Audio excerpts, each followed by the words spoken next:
이 아파트를 어머님 앞으로 이전한다 써야 되는데 남동생 앞으로 이전한다 이렇게 써서 자기 앞으로 등기를 맞춰버린 거죠. 나중에 누나들이 알고 지금 얘기가 다르지 않냐, 그러니까 우리 지분만큼 돌려줘. 남동생은 이게 엄마 뜻이다, 못 돌려준다.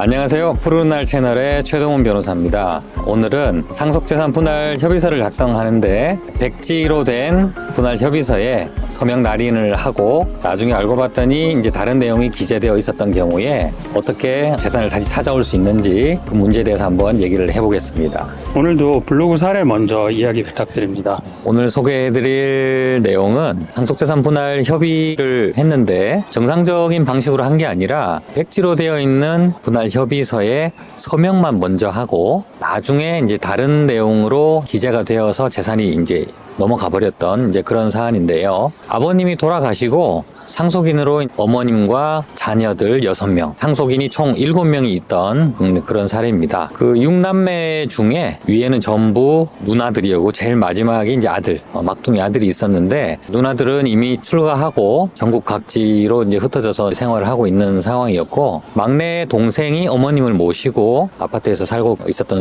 상황이었고요.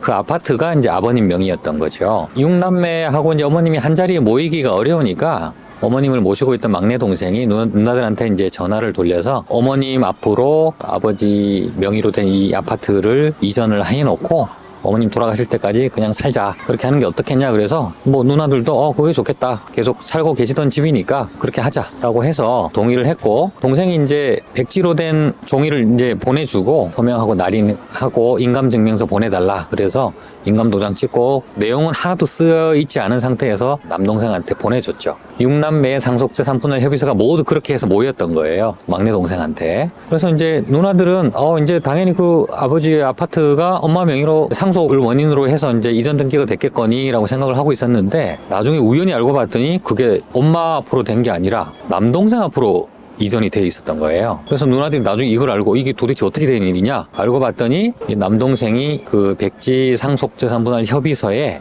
내용을 자기 마음대로 쓴 거예요. 이 아파트를 어머님 앞으로 이전한다 그렇게 써야 되는데 남동생 앞으로 이전한다 이렇게 써서 자기 앞으로 등기를 맞춰버린 거죠. 그래서 나중에 누나들이 알고 이거 누가 이렇게 하라고 그랬어, 지금 얘기가 다르지 않냐, 원래대로라면 6남매하고 어머니가 법정 상속분대로 이걸 나눠 가졌어야 되는데 어머님 앞으로 한다고 해서 내가 그냥 동의를 해준 거다, 남동생 단독 명의로 할 이유가 뭐가 있냐, 그렇게 한다면 우리가 당연히 동의 안 해줬지, 그러니까 우리 지분만큼 돌려줘 얘기를 했더니 남동생은 무슨 소리냐, 이게 엄마 뜻이다, 엄마가 이렇게 하자고 하니 그냥 나 이제 못 돌려준다 이렇게 나오는 거죠. 그래서 이제 이 누님들이 남동생을 상대로 상속재산 지분을 돌려달라 이런 소송을 이제 제기하게 된 그런 사례가 되겠습니다. 아마 독자분들이 상속재산 분할 협의서에 대해서 잘 모르실 것 같은데요. 네. 정의랑 그 상속 절차에 대해서 좀 간단히 설명해 주세요. 아버님이 돌아가시고 재산이 남아있으면 이제 그 재산을 나누는 거, 그게 상속이라는 거는 이제 다들 알고 계실 텐데, 아파트 같은 경우는 이제 부동산이기 때문에 상속을 하면 이제 누구 앞으로 등기를 해야 되겠죠. 등기를 하려면 뭐 이렇게 상속을 하기로 했다는 상속재산 분할 협의서가 있든가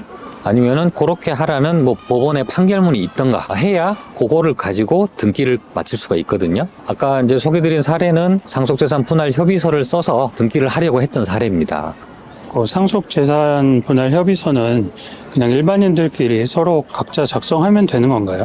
네, 상속재산 분할 협의서를 쓰는 양식이 뭐 따로 있는 건 아니에요. 그 내용이 중요하거든요. 누가 들어갔는지 이름을 다 쓰고 어떤 내용으로 상속을 할 건지, 이 재산은 누구한테 주고 저 재산은 어떻게 나눈다 이런 내용을 잘 쓰고 인감 도장을 다 날인하면 완성이 되는 거고요. 그게 이제 첨부가 되어 있으면 그거 가지고 이제 등기도 다 마칠 수 있는. 형제들끼리 그냥 편하게 진행할 때 예. 내용은 나중에 채울 테니 백지로 그냥 인감 도장만 찍어서 달라, 이런 경우가 종종 있나요?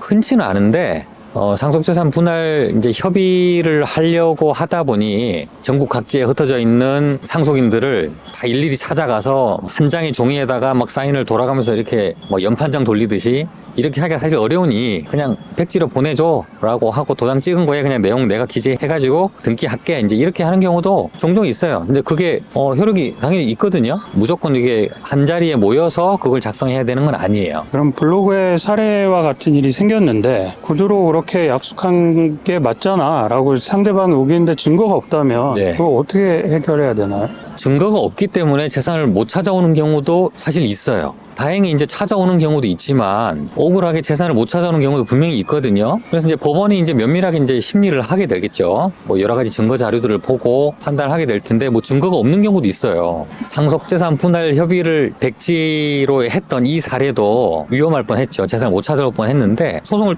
누나들이 냈더니 동생이 하는 얘기가 아니 엄마 뜻에 따르기로 그냥 했다. 이게 막내 동생한테 그냥 이전하는 게 엄마 뜻이었으니까 그냥 엄마 뜻대로 한 것이고 이게 왜 위법하냐 이렇게 다투었던 거죠. 누나들은 무슨 소리냐 엄마 뜻대로 한다고 그렇게 합의한 적 없다 우리는 그냥 엄마 앞으로 명의를 그냥 이전한다고만 했지 라고 이제 주장을 계속 했죠. 위험한 것이 이제 등기라는 것이 일단 이전이 한번 돼버리면 등기부에 기재가 되잖아요. 등기 원인에 뭐 상속재산 분할 협의 이렇게 찍힐 텐데 등기는 추정력이 있어요. 일단 등기가 되면 정당한 원인으로 적법하게 등기가 된 걸로 추정을 해버립니다. 그걸 뒤집기 위해서는 아주 힘든 과정을 거쳐야 되거든요. 그 추정력을 이제 번복시킨다고 하는데 그게 왜 잘못된 것이고 왜 위법하고 왜 무효인지를 그걸 추정하는 쪽에서 입증을 다 해야 되는 거예요. 일단 등기가 한번 되면 되돌리기는 굉장히 어렵다는 것을 염두에 둬야 되거든요. 그래서 이게 무효라고 볼 만한 그런 명백한 증거가 없으면 법원에서도 그냥 등기됐으니까 추정력이 있고 이거 유효한 거예요. 이렇게 봐버리거든요. 이번 사건은 그 막내 동생이 이제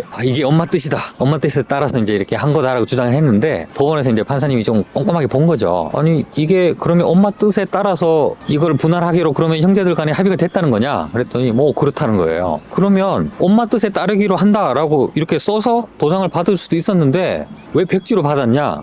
그랬더니 이제 남동생이 말이 막힌 거죠. 말문이. 판사가 보기에도 아무래도 조금 이상하니까 이거는 조금 이상하다. 아무래도 그냥 동생이 자기 마음대로 쓴 것 같다라고 이제 심증을 갖게 된 거죠. 판사님이. 그래서 다행히 이거는 이제 무효화시키고 누나들이 이제 자기 지분을 찾아온 그런 케이스가 되겠습니다. 이런 사건이야말로 대리인의 역할이 무척 중요할 것 같은데 네. 거기에 대해서 조금 이야기를 해주실 말이 있을까요? 예. 상속재산 분할 협의하는 과정을 좀 이제 면밀하게 법원에서 이제 들여다봐주고 좀 이상하다 이런 생각을 갖게끔 재판 진행을 해 나가는 것이 이제 대리인의 역할이 되겠죠. 아까 말씀드렸듯이 등기는 이제 추정력이 있기 때문에 반드시 성공한다라고 하기가 굉장히 어려운 그런 사례가 되겠습니다. 그래서 어떤 부분을 집중적으로 조금 공략을 해볼 것인가, 어떻게 해야 거짓말을 드러낼 것인가, 그거를 미리 사전에 좀 계획을 잘 세워서 소송에 임하는 것이 좋을 것 같습니다. 갈등이나 뭐 소송으로 가지 않으려면 네. 상속인들이 좀 어떤 점을 주의해야 될지 네. 조언 부탁드립니다. 백지 상속 재산 분할 협의서에 그냥 도장만 찍어서 보내는 거 굉장히 위험한 행동이에요. 합의가 됐으면 합의된 그 내용을 정확하게 내용으로 기재를 하고 도장을 찍는 것이 가장 정확하겠죠. 그냥 뭐 다른 사람 말만 믿고 덜컥 어떤 내용이 쓰여질지도 모르는데 도장만 먼저 찍어준다. 물론 이제 형제들이 다 믿고 하는 거기 때문에 거짓말을 하고 배신을 하고 그럴 가능성은 적지만 종종 실제로 이런 일이 벌어진단 말이죠. 그렇기 때문에 무조건 믿지만 말고 정확하게 할 거는 꼼꼼하게 다 기재해서 하는 것이 좋을 것 같고요. 이런 상황이 실제로 벌어져서 소송까지 가게 됐을 때는 또 증거가 중요하거든요. 또 상대방이 거짓말하고 있다. 우리 동의 없이 이상한 내용을 써놨다. 이런 거를 입증을 해야 되는데 증거가 없는 경우도 있어요. 가능하시면은 문자를 남겨놓든지 이런 내용으로 쓰자. 아니면 뭐 녹음을 해놓는다든지 그런 증거를 좀 마련해 두시면 좋을 것 같고 또 위험한 상황이 닥칠 수도 있어요. 이번 사건도 그 어머님이 막내 동생 편을 막 들고 나오면서 그래 내 뜻이 맞다 이렇게 하면서 막 동생 편을 들면서 막 사실 확인서를 써서 법원에 막 냈어요. 내가 이렇게 하라고 했다 그러면서. 그럼 이제 누나들은 당황스럽겠죠. 엄마가 이제 막내 동생 편만 들고 있으니까. 그리고 사실 그렇게 합의했던 것도 아닌데. 그래서 그런 예기치 못한 상황이 생길 수도 있기 때문에 미리 백지 상속 분할 협의서에 이렇게 도장만 찍거나 이런 경솔하게 하는 행동들은 삼가하실 필요가 있습니다.